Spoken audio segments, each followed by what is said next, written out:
Jordan, couple losses for the team. The team as a whole looks to the leaders for a message. As a leader, what is your message to the team? I think for the most part, we've started with a lot of success early in the season, and that was evident, with games. Even though we didn't win at Michigan, we've had a lot of things there that we can look positively on. And a big win at Central Michigan, of course, and Bowling Green, and a big win at Connecticut, BCS opponent. We've had a lot of success early, and I think we were rolling, and I think we're a little bit ahead of ourselves. But with these past two losses, these past 2 weeks, got some guys maybe down on themselves, especially these young guys. But guys like me and Alex at the same time, we know, we finished the season last year, 3 wins in a row, and we can easily do the same thing here. At the end of this season with 4 games left, we can win 4 in a row. And at the end of the day, that's an 8-4 season, and I think that's still a great record to have at the end of the year. Even though it may not be where we want, but that's bowl eligible, and that's probably going to a bowl. So at the end of the day, our goal is 8-4, and it's something that we can achieve, and I don't think anybody would have a problem with that. How difficult is that for you to say that? I mean, you've talked more than anybody about how much you want a MAC title before you left here.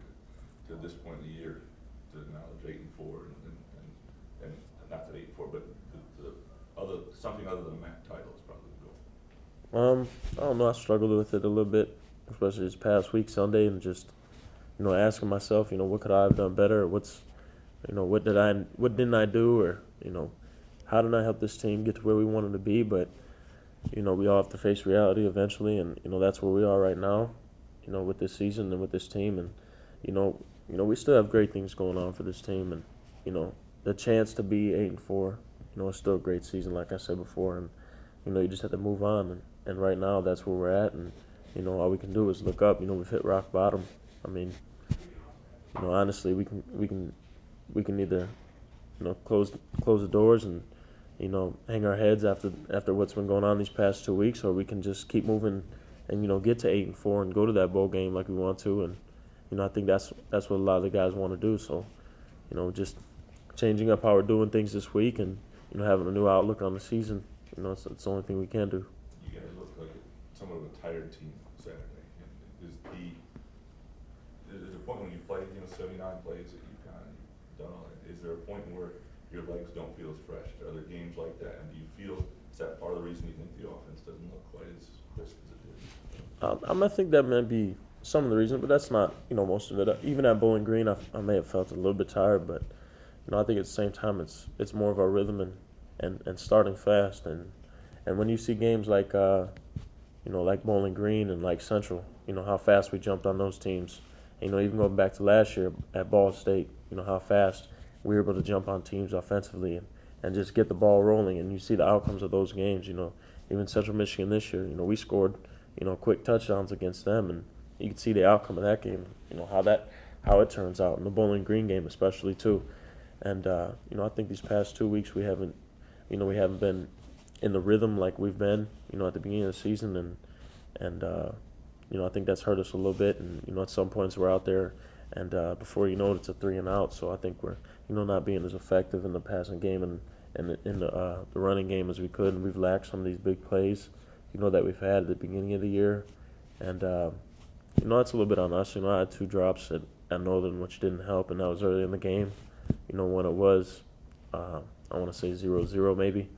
I had 2 drops there, 2 critical drops, and I had one on a 3rd down at Eastern Michigan, which was our first possession, 3rd and 3. So that didn't help our rhythm either.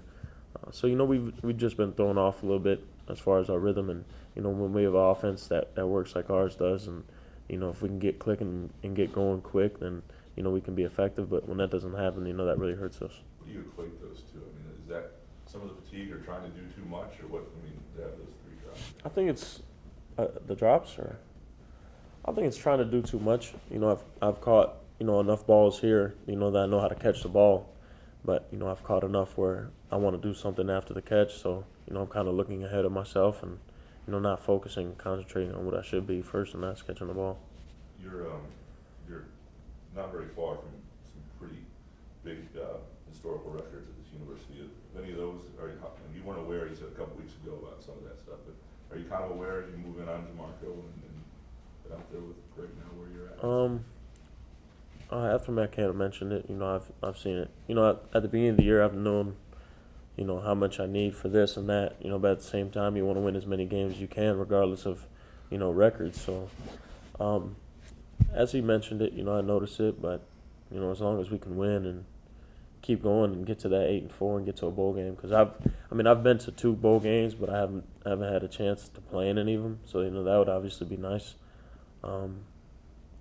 And win a bowl game on top of that too, because I don't think we've ever done that. So, those are 2 things I also can strive for, is to win a bowl game and to get to one and play in one. So, the records are nice, and eventually they'll come with play, and hopefully just keep it moving. 2 weeks ago, could have you seen yourself in this setting here? I mean, having 2 losses, these kind of blindsided you a little bit. Yeah, they definitely did. Especially the way we were performing and the way we were rolling at Connecticut and Bowling Green. And I think Alex hit on it before about how, we might have been overconfident, with the way we were playing and, getting by, doing the things we were doing. And, I think it's just, a combination of being overconfident and being, trying to do too much, offensively. Me, trying to catch the ball or trying to look upfield before I finish catching the ball, and that kind of hurts sometimes when you're in key situations like 3rd down and 3rd and long. So some of your best performances have come after what the coaches call, and I think you've said have been really good weeks of practice. So it's critical before this week, this game against Ball State, that you have a good week of practice. How do you avoid just kind of going through the motions and making it a really good week of practice? I think, well, obviously, there's a lot of people on the team that, maybe hang in their head after these 2 losses. But like I said before, we still have the chance to be 8-4, and we just relay that message to a lot of guys in the locker room, and a lot of the younger guys who might, look at these last 2 losses and be a little, discouraged. But at the same time, 8-4 is great, and we can get to a bowl game. So, we have a lot to play for still.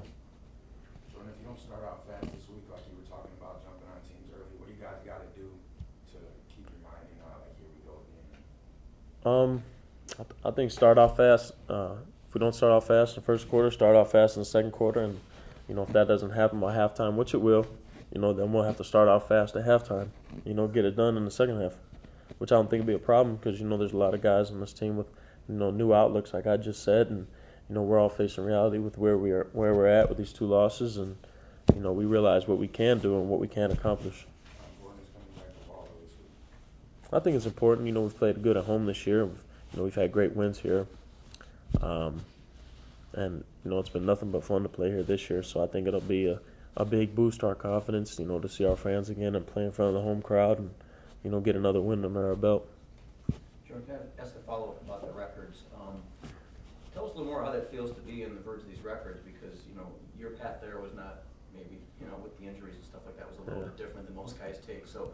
This is really a real testament to your work ethic and your ability to stick with it and keep your head in the game and all that kind of stuff. I mean, it's got to be pretty special to you to know you're on the verge of this stuff. I appreciate it. Yeah, it is special, to think about it, to sit back there and think. I haven't really thought about it much, but I'm sure I will, eventually if I do surpass some of these records, and just to be able to stick with it, like you said, and go through so many injuries, and people to still trust in me and have the confidence that I can.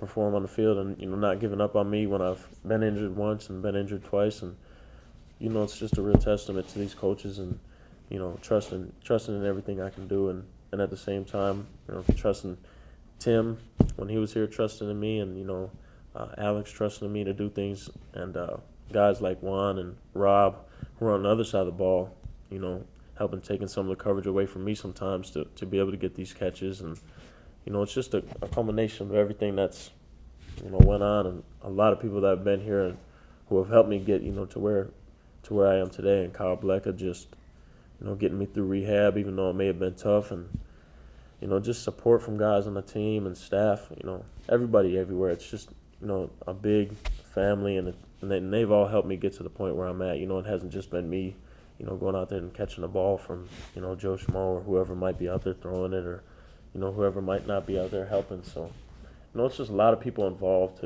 to get where I am today. Do you have any ongoing contact with Jamarco or Greg, or like a random text every now and then from those guys or anything like that? I'd say more of a random text than anything with Greg. You know, I worked out with him in the off season. You know, had a chance to be with him through that lockout, and you know, I talked to Jamarco a little bit after that arena victory he had for the Arena Bowl, and you know, it's more of a random texting and everything, and you know, just being in contact with those guys a little bit. It's important to salvage the season and go 8-4, and that's a good goal to have. But you got to be thinking a little bit about next season and playing on Sundays. Do you feel, you get feeling at all like you're doing any auditioning for the scouts that may be watching you at this point? I think I am, and they've been in and seen tape and all that, but at the same time, like I've told them, and I tell a lot of people, it's, you know, with me, with all these injuries I had and have had and been through, and you know, everything that goes on with me, and it's more of a one day at a time thing with me. You know, I could be hurt tomorrow, so you know, I don't try to, you know, base too much of my thinking on that and think about playing on Sundays. Yeah, it would be great, and it's something I've thought about before, but you know, at the same time, you know, you can't go every day thinking about stuff like that, you know, or else you set yourself up for failure. So with me, it's just one day at a time, and you know, Tuesday meetings, Tuesday practice, and you know, Tuesday class tonight. So you know, that's all I'm thinking about right now.